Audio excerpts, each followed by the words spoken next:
नमस्कार मंडळी. घरी जेव्हा भाजीसाठी काहीच नसते, तेव्हा काय बनवायचं हा मोठा प्रश्न तुम्हाला पण पडतो ना?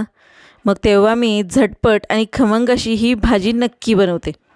उन्हाळ्यामध्ये आपण काही पदार्थ असे बनवून ठेवतो, की जे आपल्याला पुढे जाऊन खूपच उपयोगी पडतात. त्यामध्येच ही भाजी जाते बघा.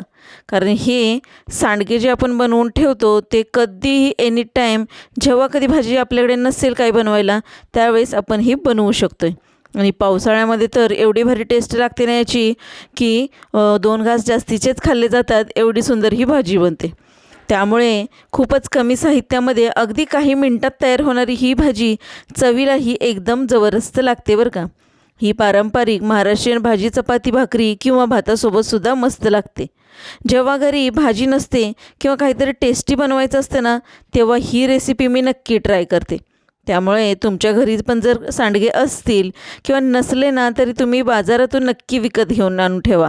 कारण जेव्हा कधी भाजी नसेल ना, त्यावेळेस या सांडग्याची भाजी एक नंबरच लागते. कारण इतकी टेस्टी आहे ना ही भाजी. आपण सगळे मसाले सांडगे बनवताना त्याच्यामध्ये वापरलेले असतात आणि नंतर वरून आपल्याला काहीच वापरायचं नसते फारसं. 5 ते 10 मिनटामध्ये ही भाजी बनून तयारसुद्धा होते आणि गरमागरम मस्त अशी ही भाजी आपण चपाती, भाकरी, नुसत्या भातासोबत जरी खाल्ली ना, तरीसुद्धा मस्त लागते. आणि ही आजची भाजी आहे ना, ती नेहमी आमच्याकडे तर नेहमी ही बनवली जाते आणि प्रत्येक घरामध्ये हे सांडगे असतातच असतात. त्यामुळे जेव्हा कधी आपल्याकडे भाजीला काही नसेल, तेव्हा आम्ही हे सांडग्याची भाजी नक्की बनवत असतो. त्यासाठी बघा हे सांडगे बनवून ठेवले होते मी आणि हे आता मी प्लेटवरच घेतलेत. यामध्ये आपले 3 ते 4 लोकांसाठीची भाजी आपली बनते. आता हे सांडगे बाजूला ठेवूया आणि आपण यासाठी कांदा चिरून घेऊया. एक मोठा बघा कांदा आपण चिरून घ्यायचा आहे बारीक. आणि यामध्ये फारसे मसाले न टाकता आपण थोडक्यातच ही भाजी बनवणार आहे. म्हणजे खूप जास्त मसाले घातले म्हणून खूप जास्त टेस्टी भाजी लागते असं काही नसतंय. कमी मसाल्यांमध्ये सुद्धा भाजी आपली छान टेस्टी बनते. त्यासाठी बघा मीडियम आकाराचा आपण एक कांदा घेतलेला आहे आणि कांदा एकदम बारीक चिरून घेतला आहे. कांदा बारीक चिरून झाल्यानंतर याला आता आपण एका प्लेटमध्ये काढून घेऊया. आणि कांद्यासोबत आपण फारसे याच्यामध्ये मसाले न घालता आपण फक्त यामध्ये कढीपत्ता घालणार आहे. त्यामुळे मी कढीपत्तासुद्धा धुवून याच्यामध्ये काढून घेते. म्हणजे खूप जास्त आपण याच्यामध्ये काही वापरत बसणार नाही आहे. आता आपण एवढा कढीपत्ता घेतलेला आहे. आता आपण फोडणी करून घेऊया. आपण कढईमध्ये थोडंसं हे जे सांडगे होते ते थोडे भाजून घेणार आहे. एकदम खरपूस कलर येईपर्यंत आपण भाजणार आहे. इथं तुम्ही तेल घालून जरी सांडगे भाजून घेतले तरीसुद्धा चालेल आणि असेच कोरडे भाजून घेतले तरीसुद्धा चालतात. आता याचा कलर बघू शकताय थोडासा बदलला आहे. खरपूस असं आपले हे सांडगे भाजून झालेत. आता याला आपण एका प्लेटमध्ये काढून घेऊया. म्हणजे ते थोडेसे थंड होतील आणि मग याच कढईमध्ये आपण आपली फोडणीसुद्धा करून घेऊया. तेल घालून तुम्ही सांडगे भाजलेत ना तरीसुद्धा छान त्याच्यावर डाग पडतील आणि बिना तेलाचे जरी भाजलेत ना तरीसुद्धा बघा तुम्ही खरपूस असे डाग पडलेले आहेत त्याच्यावर. आता आपण कढईमध्ये 2 चमचे तेल घातलं, जिऱ्याची फोडणी केली आणि त्यानंतर थोडासा कढीपत्ता जो होता तो घातला आहे. कढीपत्ता चांगला तडतडल्यानंतर मग आपण यामध्ये कांदा घालून घेतलेला आहे. आणि कांदा घातल्यानंतर तो गोल्डन होईपर्यंत, त्याचा कलर बदलेपर्यंत कांद्याला आपण परतवून घ्यायचा आहे. मस्त असा कांदा आपला गोल्डन कलर येईपर्यंत आपल्याला परतवत राहायचं आहे. यामध्ये तुम्ही जरी मीठ टाकलंत ना थोडंसं चिमूटभर तरीसुद्धा कांदा लवकर भाजला जातो आणि नाही टाकलंत ना तरी थोडासा वेळ लागतो भाजायला.